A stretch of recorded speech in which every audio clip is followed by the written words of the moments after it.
Assalamu alaikum warahmatullahi wabarakatuh. Nahmadu wa nusalli ala rasulul karim. Jina langu naitwa Ustadh Hamedi Ridwan. Tupo leo live Akida Online TV kupeana mawili matatu yanayomhusu Mwenyezi Mungu Subhanahu wa Ta'ala. Mwenyezi Mungu anasema kwamba katika sura Yasin tukirejelea aya 36 anasema kwamba subhanalladhi khalaqan azwaja kulla mimma tunbitul ardi wa min anfusihim wa mimma la ya'lamun. Wapo malaika, ameahidi Mwenyezi Mungu na amesema mwenyewe amewaumba malaika kwa ajili ya kumsaidia kazi zake na utekelezaji wa majukumu yake. Haina maana kwamba Mwenyezi Mungu alishindwa kufanya kazi zake mwenyewe bila kuwategemea hawa viumbe. Hapana, bali mwenyewe tu idha arada shay'an an yakula lahum kun fayakun. Neno lake ni moja tu, akitaka jambo lake huwa husema kuwa na likawa. Lakini amewaumba hawa malaika kwa ajili ya kumsaidia kazi zake na katika utekelezaji wa majukumu yake. Hii ina maana kwamba Mwenyezi Mungu Subhanahu wa Ta'ala anao malaika, na miongoni mwa malaika ambao tunawafahamu ni malaika wakubwa kabisa. Miongoni mwao ni watano, akiwemo Israfil, Mikail, Jibril na malaikatur Ridwan. Hawa wote wameumbwa na Mwenyezi Mungu kwa ajili ya kumsaidia utekelezaji wa majukumu yake na kadari zake mwenyewe ambazo ameziamrisha. Sasa leo hapa live Akida Online TV tutamzungumzia malaika mmoja ambaye ni malaikatur Israel ama malaika mtoa roho. Huyu ni malaika ambao anachukiwa sana na wanadamu. Ni kipi kilichofanya huyu malaika Israel achukiwe sana na wanadamu? Jambo kubwa ambalo limemfanya huyu malaika Israel achukiwe sana na wanadamu ni kwa sababu yeye ndiyo anakata radha ya maisha ya wanadamu katika huu mgongo wa ardhi. Sasa kama yeye ndio amepewa mamlaka hii na Mwenyezi Mungu ya kukata radha ya mwanadamu au kutoa roho za viumbe hai, hii ndio inampelekea yeye kuchukiwa sana na wanadamu. Na zimepita dahari na dahari, bwana mkubwa huyu Israel katika utekelezaji wake wa amri ambayo amepewa na Mwenyezi Mungu ya kuchukua amana ya uhai kutoka kwa viumbe hai, alikuwa akiwajia wanadamu kwa jicho lenye kuonekana na kila mmoja. Ikafikia wakati watu wakawa wanamsema vibaya kwa sababu alikuwa akija anafesi wanadamu moja kwa moja, yani anawaona wanadamu moja kwa moja na anawaambia ukweli kwamba leo bwana, nimetumwa na Mwenyezi Mungu kuja kuchukua hii amana ya roho ambayo amekupatia wewe. Watu wakawa wanamsema kwa ubaya, kumbe wewe ndio umepewa majukumu haya kutoa radha za uhai kwa wanadamu, ama kwa hakika wewe ni mbaya sana. Wakawa wanamsimanga kwa maneno, wengine wakawa wanachukua vitu wanampiga na kumfukuza wasiwe karibu na wao, wakimwambia toka, wewe ni mbaya sana na kazi yako ambayo Mwenyezi Mungu amekupa ni mbaya, kwani haumuomba Mwenyezi Mungu akubadilishie kazi nyingine zaidi ya hii ya kutoa roho za watu? Israeli akawa anajibu, mimi sina namna, hii ni amri ambayo nimepewa na Mwenyezi Mungu Subhanahu wa Ta'ala kutekeleza amri ya kutoa roho za viumbe hai.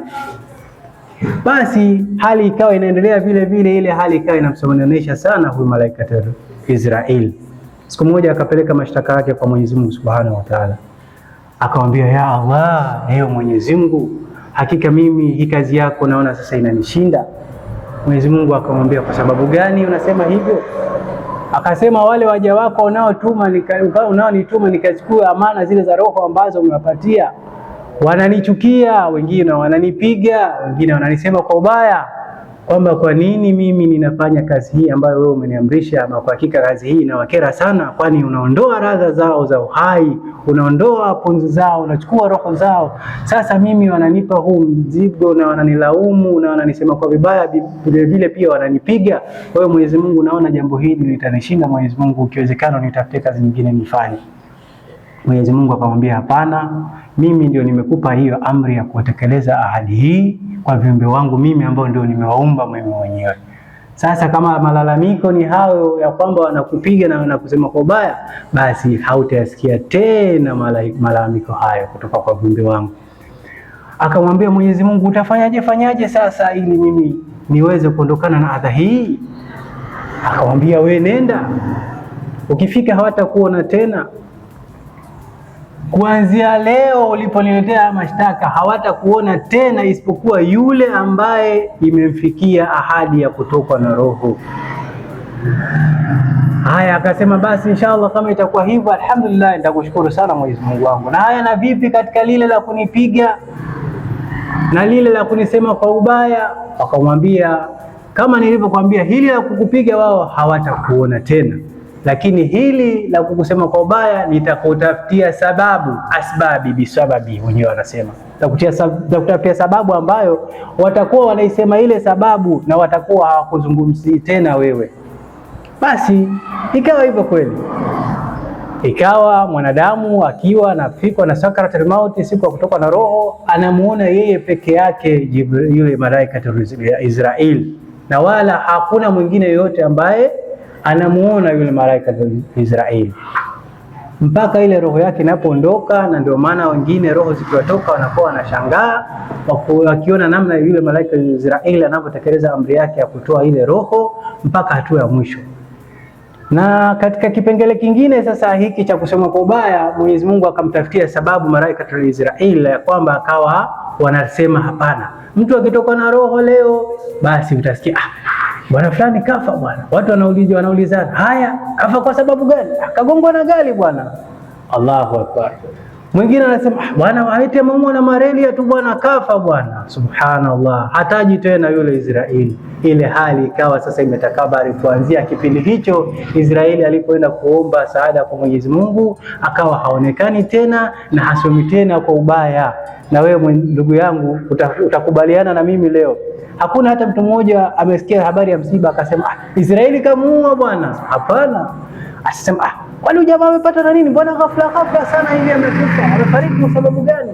Watu wanaambiana amegongwa na gari bwana, labda ameumwa na malaria bwana, ghafla imemchukua bwana, hatajui tena yule Israeli. Basi huo ndio ukawa mwanzo wa malaika Israeli kuweza kutekeleza ahadi yake bila usumbufu kutoka kwa viumbe wa Mwenyezi Mungu. Wa hadha, assalamu alaykum wa rahmatullahi wa barakatuh. Ni mimi ustazi wako Ahmed Ridhiwani. Nitakuwa hapa Akida Online TV nikikuletea mada mbalimbali zinazohusiana na dini yetu ya Kiislamu na visa mbalimbali kuhusiana na viumbe wa Mwenyezi Mungu ili kuweza kujua ukweli na ukubwa wa Mwenyezi Mungu kupitia viumbe vyake. Wabillahi tawfik wa hadha, salamu ala minkum wa minkum.